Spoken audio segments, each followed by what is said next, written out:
Lord podcast. That's Carter on the drums. Boy, and that's a nice this sound. is Tessa. That's a nice sound, and it's dry. Yes. The humidity is The low. drum always sounds differently with the weather, with the day, with the mood, with the atmosphere, with so many conditions. Like the drum is kind of like our consciousness, isn't it? It changes all the time. It shifts. It's influenced by this and that, and it's never the same. Life is never the same. The only constant there is in life is our connection to spirit. And spirit. God never changes. Only our perception of him changes. Him, her. Maybe Him, her, it. Him, her, it. Him, her, it. So. And we were talking about God. Oh, wait. Before we get into like other things, like I want to acknowledge the fact that I am back from a retreat. The last time I spoke to people was from Tulum, Mexico. And then I went to another retreat. I am retreated up to the gills. I've been doing Tessa, that is so beautiful. Spiritual work up the kazoo. So beautiful. Well, I had a break in my work, so I figured, for me it's more exciting to take a trip into my spirit than it is to go to, Paris, Berlin, and Well, you're womaned Egypt. out. It was women retreats. Women retreats. No, I was challenging myself. I'm not womaned out. I needed a challenge. Like some people will challenge themselves by saying, I need to climb, Mount Kilimanjaro. Kilimanjaro, that's what I was thinking. But what I needed as a challenge was to hang out with women because it's never been easy for me. And it's always been challenging since childhood. I've I always like been to hang out with women, especially if they've got on bikinis and stuff. I know you do. Okay, so just to give you a little update, I'm back in the saddle and feeling refreshed and renewed. And what are we talking about today, Carter? Well, we were talking about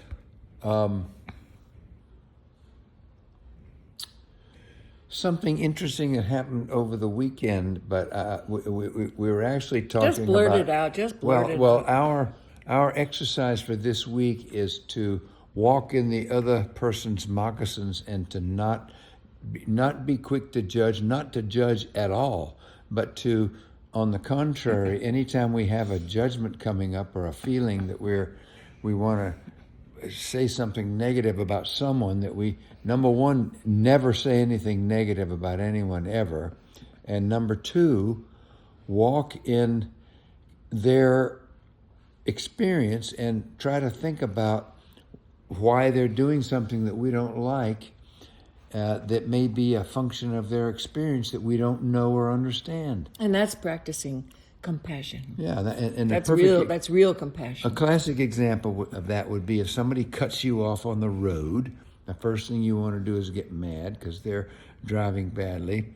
But if you say, oh, I need to get out of their way, they're on the way to their hospital, their mother's dying, they got to get there. Mm-hmm. That changes you your never whole know. Yeah. thinking about what's going on out there, and it allows you to feel goodness about the person instead of being pissed off that they're driving badly. So that's an example, simple example. And it certainly happened to all of us. I mean, at least being cut off. And the exercise of realizing that we don't know why that person cut us off. They might have like a woman going into labor in the back seat. We don't know. And that brings us to the subject of the Super Bowl, which was last night, and the Bad Bunny program that was on, where my opinion, I saw it, Tessa didn't. I did see it just now on YouTube, and I would like to reflect after you have your little say, and I will have my say. This is kind of like the discussion of, as new marrieds, we had to learn to accept each other's opinions, differences, viewpoints, whatever. And the way we do it is we allow the other person to fully express themselves with no comments from the peanut gallery, right? For X amount of minutes, not forever rambling. And then the other person is allowed to express their opinion. So go for it, Carter. Okay, well, the first thing was, it started, and I speak really pretty good Spanish. I'm interested in the Latin culture. I speak Portuguese pretty well too, so I'm interested, and I thought that the setting was great. I thought that the music was good. I thought I had no problem whatsoever that it was entirely in Spanish. I thought that was nice, And I thought everything was good until he got on the stage and started grabbing his crotch and thrusting himself out there, thrusting his sexual stuff out in front of everybody. And it was bad enough and in bad enough taste against me as an 80-year-old adult. But I thought it was really inappropriate and even perverted to be doing that to the 10 and 12-year-old, 8-year-old kids, of whom there were millions that were watching. I just thought it was terrible. And I was sorry that he did it. I thought whoever chose that kind of a presentation for a national audience that included families was just terrible. And I just was sickened by it. And how does that fit into your exercise? Well, so so I'm telling this to Tessa. Which I had to remind you and about. She said, well, what do you think about that in relation to you're not supposed to make any negative judgment about anybody else? And she said, doesn't that go against aren't you supposed to be accepting it? And so I'm thinking about that. It's a good comment and worthy to be considered. And after thinking about it for not very long. 2 minutes. 2 minutes. I'm going to put that in the category of discernment. And it's my job as a community elder to stand up and be vocal about something that I think is degenerating our culture and that is bringing us all down, and that we have a right to stand up, and we should stand up and say, this is not something that we want to All right, wrap accept. it up. Wrap it up. My time. So there you go. Okay. That's my thinking. Okay. You had your time. Okay, now Tessa has her time. Yes. All right. So I feel very, kind of from a different perspective. I'm an artist. I'm a spiritual activist. I did not see the football game. I did not see the halftime game from the perspective of a viewer, but I did just, while Carter was out doing an errand, watch it on YouTube. So I can tell you right off the bat, the viewer on the TV watching it live, and also all the spectators at the football field, would never have guessed that that was designed for a video. Right off the bat, it starts off with Apple TV presents, and it goes down this tube, and right away, boom, you're in this little tiny village. And Bad Bunny looks right at the camera, and he does all his stuff for the camera. So that was good. Wait. I saw that on TV too. I thought all that was good. Hey. And interesting. Keep it quiet. I'm gathering my thoughts. So a lot of the crotch grabbing I did not see. I mean, I saw minimal, because the way the video was cut for, posterity. Is that the right word? Prosperity. Posterity. No, not prosperity. Posterity. Forever, for people to look up. Right. Generations from now, they type in Bad Bunny halftime. They're seeing Bad Bunny as being the leader of a village, having fun and being outrageously, don't speak, I can see you forming a word there, but they're having fun. And there's hardly any crotch grabbing. I saw maybe two. Well, if they cut the crotch Carter, grabbing you've out, got to that's stop great. interrupting me, honey, All right. okay? That's good. This is my opportunity. So I, as somebody who does not like football, does not like rap, hardly understands Spanish, hardly even gets what they're doing, because, well, I've lived in the Caribbean. I've lived in villages like that. I have worked with people like that on English-speaking islands, and also Spanish. But, my Spanish is not that good, and I don't like rap. So I'm thinking, what is this about? And this is about those people, the Puerto Rican people, who I know because I've lived on Culebra, which is a Puerto Rican island, and I've visited other places. It's all about the music. It's all about being mischievous. And yes, it's a Catholic country, but boy, sometimes you'd never know it. And so I kind of got it, that it was their level of celebrating what we who are in the spiritual world can celebrate by other means. And we can activate those energies that feel like we are connected, we are emanating love. And that's how I do it. I do it differently, but that's how these people do it.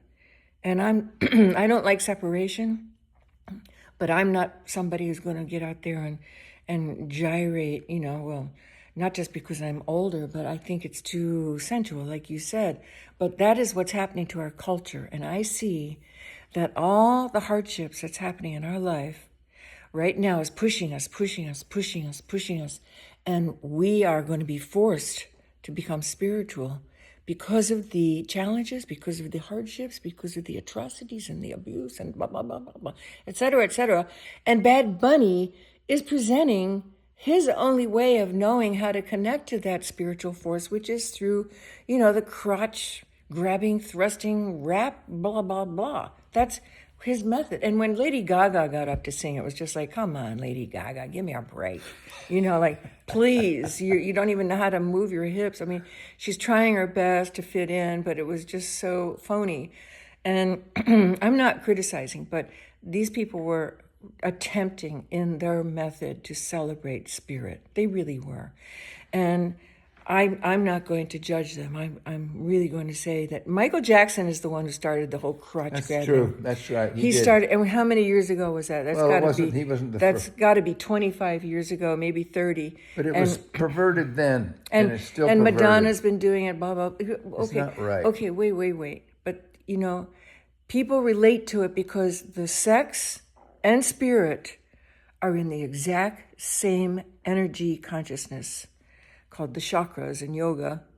Believe it or not, folks, they are related, sex and spirit. So when I see the crotch grabbing, whether it's by Madonna or Michael Jackson or Bad Bunny or whoever, all these other Nicki Minaj and all these people who crotch grab and thrust their butts right in your face, that is their only way so far of connecting to their spirit. And it seems ass backwards, yeah, but they're getting there. They're at least activating that energy. And so it's a cultural thing. It's a widespread thing. And, it's activating energy. And it's not just going to lead to, everybody turning into orgy. But anyway, I've talked enough. So what do you think about what I just said? Well, that's good. I when you put it like that, I agree that the whole community and having everybody together in a little village and stuff, that was great. I thought it was good. I says, oh man, this is going to be great, because it's all that Latin American stuff that I love, and I've loved it since I was 19, 20 years old when I first started going to Central America. When you escaped gringos. 60 years ago. And you went to explore. I'm there, but I'm not into that crotch grabbing, sexual thrusting on TV in front of the children. I think it's terrible. Major TV. All the little kids are seeing it. But it does fly right in the face of saying something, of judging, but I think that there is a time for discernment. You want to judge. I sort of want to judge too. I don't like it, Carter, but I'm forcing myself not to judge. I'm forcing myself to try to understand. I don't like the word. Wait a second. I don't like the word judge. I don't think I'm judging. I think I'm being discerning, and I'm pointing out something that is a failing and is allowed to go on, and that nobody has taken the time to have the restraint to be polite. Now, one of the things that happened in the 50s or the 60s, I guess it was, there used to be a censorship board made up of Jewish and Christian people chosen by their religious order, that would either pass or fail a film to be good enough to be able to be shown to the public. And they stopped a lot of stuff being shown, but they never stopped the message, because if there was murders and tortures and terrible things going on, every bit of that went on off screen, and then they would talk about it on screen with great writers like Dorothy Parker and Dashiell Hammett and whoever else was writing for not him, but whoever was writing, other guy, Makowitz. Great writers were drawn to Hollywood, and that was the golden age of film as far as building up and teaching and having dramatic things and dealing with hard subjects without wallowing in the perversion of actually seeing it, which in my opinion leads to a lot of the sick crimes that we have going on in our society today, because people that are on the edge, that are prone to do that stuff, if they see somebody being tortured on TV, then it encourages them to do it. And that's what we're promoting, and that's what we're exporting to other nations. And I think we also need to have the censor board needs to come back and stop letting just anything goes when the whistle blows, even though the artists will say, I've got to have freedom of speech. Well, I don't think you have the right to have freedom of speech when you're poisoning the whole cultures, and you're poisoning the young children. Now, if you want to have an X-rated section, then that's fine. You can have an X-rated. You can do any damn thing you want. And most of the mainstream kids, teenagers and stuff, aren't going to be watching that X-rated stuff. And so you ought to be able to do any of that stuff you want to in some place, but not in the mainstream. And this crotch grabbing, pelvis thrusting, sexual innuendo was happening right out in front of everybody, in public, in the mainstream, to the children. That's wrong. Excuse me. Okay. And that's not a judgment. Right. That's a discernment. And that's my obligation as an elder of the tribe to stand up and say, hey, man, we don't need this. I'm glad that we have this forum, that we're podcasters, where we can share our feelings and our opinions and our perspectives. And there you go. That's life according to Carter Lord. Now, I think people should eliminate football. You want me to go on a tirade about football? I think football, when I was a kid, I used to watch it. My dad was a big football fan and wrestling. I said, Dad, this is just like the gladiators killing each other and getting mauled by the lions. And he said, oh, no, this is American sports. And to me, it is a blood sport. I mean, I could go on and on like you did about the crotch thrusting with football. I think it should be eliminated. I think it's violent. I think it just, I remember, wait a minute. I remember our son taking a course in college. It was something about the religion, the mass hysteria of football. And it was about how people just get into this wild kind of like animalistic thrust, and because you've been recently to I think you went to a college game. I don't go to football games. I don't watch it on TV. I hate it, and that is judgment. That's not discernment. I really hate it with every visceral vibration in my body. I also doubly dislike it because our son Cully had a terrible accident. He had a tib-fib break, which crippled him when he was 17 years old. And I had to watch the effect of a really bad injury just from the brutality of what can happen with football tackling. It wasn't even during a game. It was a pickup game, and somebody just went overboard. And our son has been suffering, now he's 39, and, it's really changed his life. So what you went on about the crotch grabbing and the butt thrusting in people's faces, I can go on about the football. But you love football, Carter. And I've accepted the fact that you love football. Well, I don't love it. So wait. So what do I do?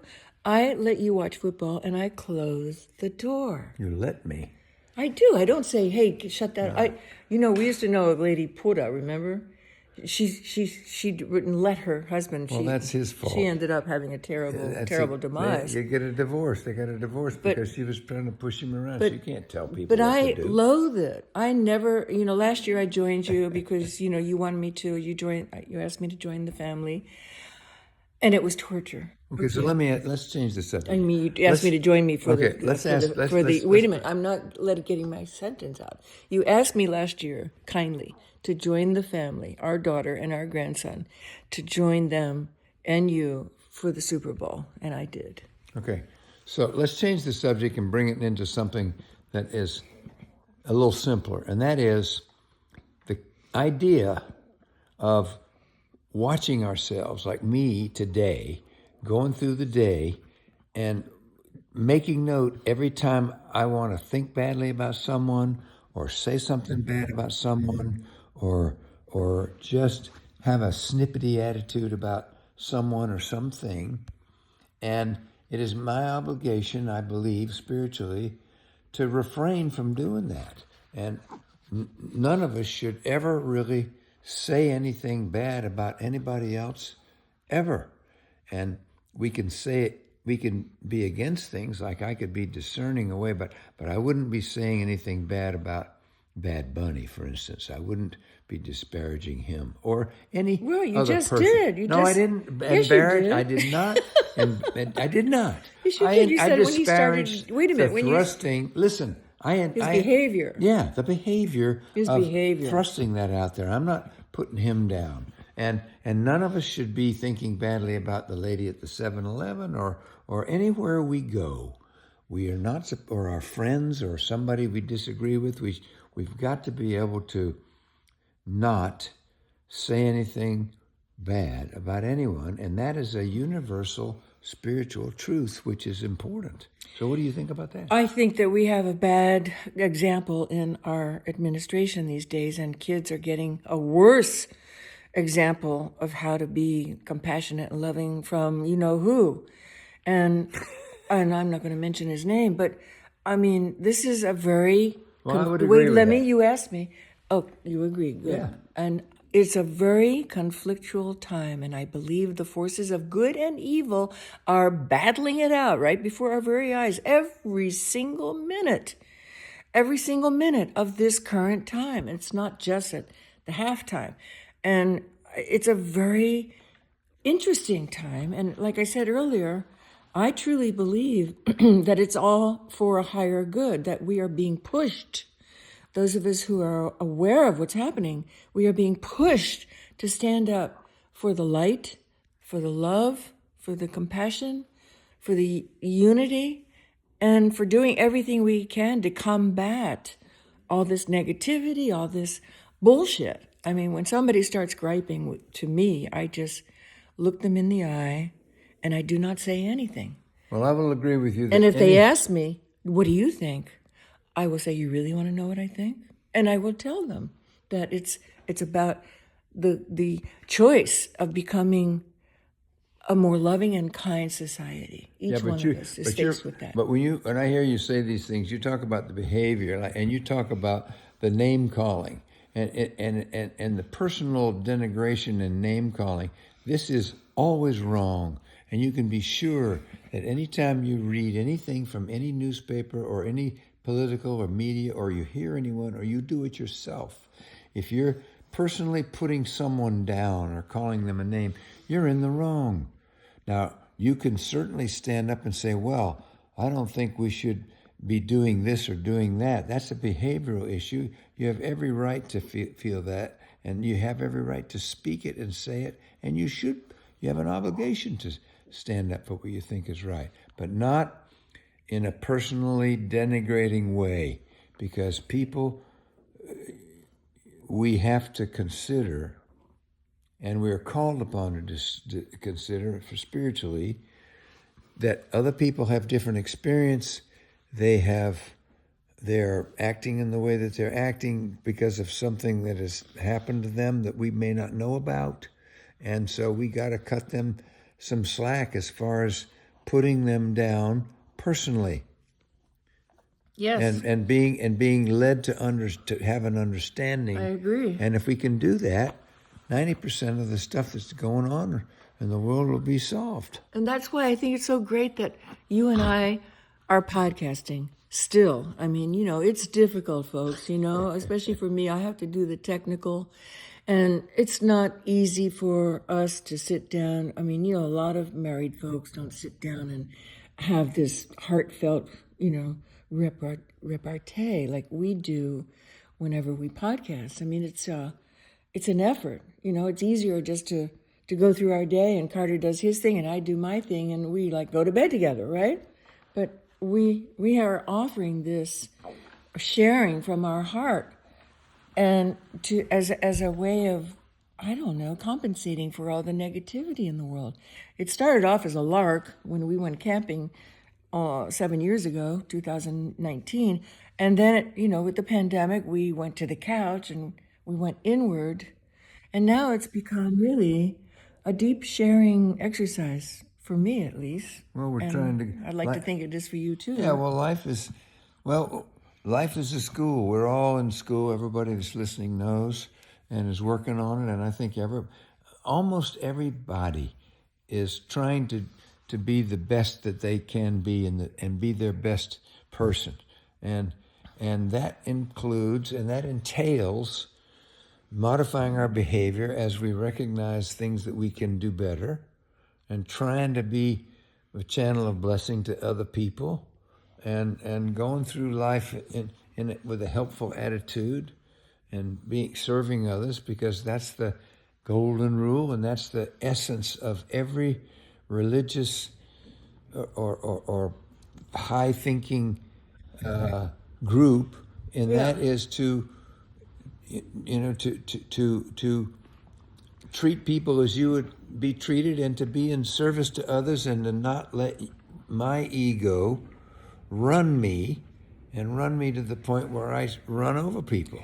I'm not supposed to do it, but we all have that tendency, and that's what we're here for, is to learn to overcome that. And I think we're all working on it, and just talking about it is good, because it keeps me aware of it. If I'm thinking about it, then I can be aware that I'm doing it, not just going through life running over people. I can almost guarantee you that if Bad Bunny were sitting here on the couch with us today, he would say, yeah, that's why he does what he does. He wants to bring joy and ecstasy and love and celebration to people.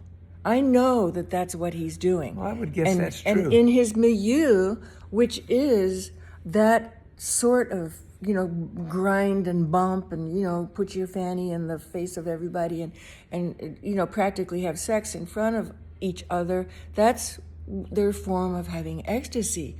And for better or for worse, that's where they're at right now. That doesn't mean that they're not going to activate that wonder, that wonderment, what is life all about, and go on into the next stage and find that they can get it themselves by going within, by finding the spirit is within, that they don't have to go to a concert where it's all about bump and grind and crotch grabbing. They really can, because they're activating these centers of energy, their chakras. They are activating them, man. You can see them bump and grinding. It's practically like having a yoga class out there on the field of Super Bowl. They're all doing stuff that is an effort.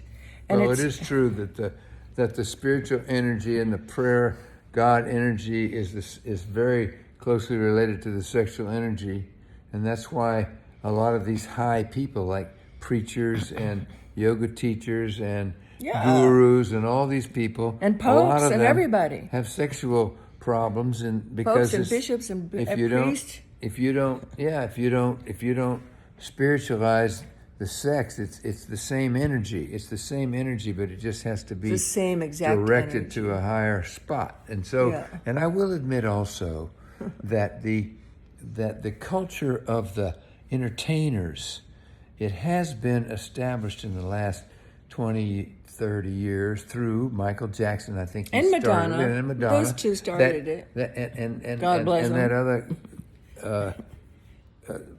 Richard Pryor in comedy. I mean, he was pretty damn sexual, and but it is kind of an accepted way of communicating in the entertainment business, and he's certainly not the first one. But it just he's the culmination it's just of terrible to generations. See it, that's all. Well, I would never even want to watch the football part of it. So I mean, you're the athlete. You are an ex-football player. Carter was drafted by the Cowboys. So I mean, he's not necessarily a fan. He's what would you call yourself? You're an enthusiast. You're an enthusiast. I like watching it, but I think it's too dangerous. It's gotten too dangerous with the lifting and It's just too dangerous out there. Well, it's not just As far dangerous. as I'm It's, concerned, I don't encourage my grandson. They're trying to do something about the concussions, but it's just a way of running into each other and like from our son having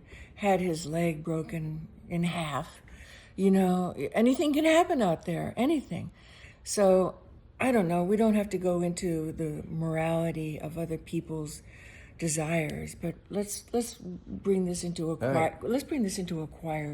quieter place. Like, what are we doing about our own connection with the higher choices in life? Like, Here's what we've been called to let me do. finish, Carter. Like me, I'm a meditator. I get great joy, great ecstasy, great communion, great understanding, a whole bunch of other things by tuning into that stillness. And I also love to chant. I love to dance.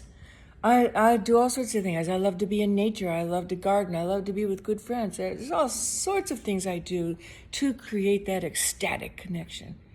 And so what do you do, Carter?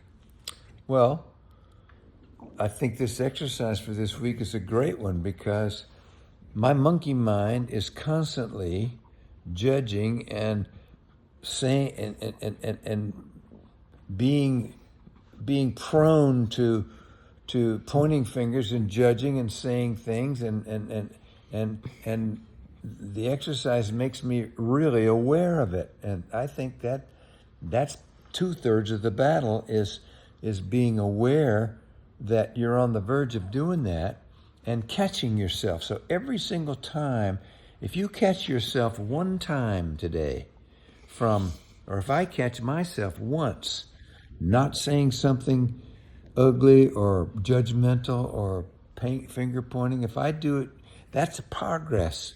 And our lives are works in progress, and we're all trying to get better and closer to God and higher and kinder and nicer and feel better. Because when we don't say stuff about people, we feel better. Surprise. As soon as we start crapping on others, we get a frown, we start feeling shitty, we get angry, and our life gets worse.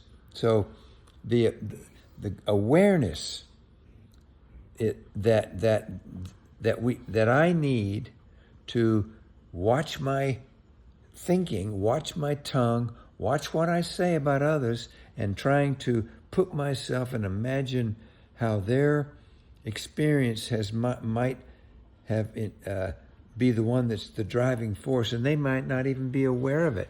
And let me walk a mile in their moccasins and not be so quick to judge, because I got my own problems too. I'm doing stuff that's not right all the time based on my own experience. And when people are kind and cut me some slack, I appreciate it. And I notice it all the time because I tend to talk too much. And a lot of times people, I see them just holding their tongue, letting me run off at the mouth, and being nice to me, smiling, and think that I'm trying and I'm just not making it, but I'm doing my best. So that's the extra. Being aware is really a gigantic thing. So that's the great thing about having a conscious exercise of what we're trying to get done this week, which is never say anything bad about anybody else, no matter what. No matter what. Wow. So, I mean, when obviously a thought comes in the mind and we can say, oh, there it is. Catch it before I you really say want to it. say it. I really want to because I remember before I became conscious about the tendency to gossip or to judge, I mean, it kind of felt good, There's a I don't know what is it, self-aggrandizing feeling of putting other people down. That's right. So building us up by putting people down. So it's a very human. It's human. It's human. And it's a mistake. Yes, and by catching it, what we're doing is that we're congratulating ourselves by having achieved a little bit of awareness, and that's the beginning step. I mean, just that, like you said, that's all we can do is just to be aware. And the more aware we become aware of our awareness. You remember that story? The story in the Bible where the Pharisee was over there looking at the poor guy, and he says, "Thank God I'm not like that guy. Thank God I'm not a poor old guy like him. And meanwhile, that guy over there saying, "Forgive me, Father. I'm such a wretch. I'm no good. I'm a worthless bastard. I've never done anything right," and beating his breast and asking for forgiveness. And Jesus, or whoever it was that was telling the story, says, which one of these people do you think is going to heaven or is going to be in the presence of the Father? The Pharisee who thinks he's better than this other guy, or this guy who feels like he's worthless? And the obvious answer is the guy that feels like he's worthless, who's really sorry and repenting for things that he's done that are wrong. And the other guy with his nose in the air is still stuck. Repent, humility, to be teachable, to always be like a child, to be open to the wonder of this amazing world. That's where it's at. And not to judge, and not to say that, oh, those people are wrong. Whether we're talking about a football, a center game, what do they go, mid game, or politics, or somebody's wearing clothes the wrong way, or singing the wrong way, or whatever. Football mid game. You mean the halftime? I guess I couldn't find that expression. Oh my God! What would you do without me? So thank God you got me. Yes, Carter, I am very grateful. And to all you who are listening, if nobody's told you today that they love you, let me tell you that I love you very much. And thank you for being here. And we'll see you next time. So, all Carter, right. do you want to take us out with a little drumming? Drums are so symbolic of spreading the word. The drum is different every day. The melody, the vibration. Hey, and we send our love. One of our dear friends is Big Black. He's a famous conga drummer. He's suffering some health problems. We send a lot of love to Big Black. I spoke to him yesterday. He's doing pretty good. Big Black. That's where the expression "in a minute" comes from. That Carter uses so often. We love you. All right, you guys. Bye-bye. Next time. We'll see you next time.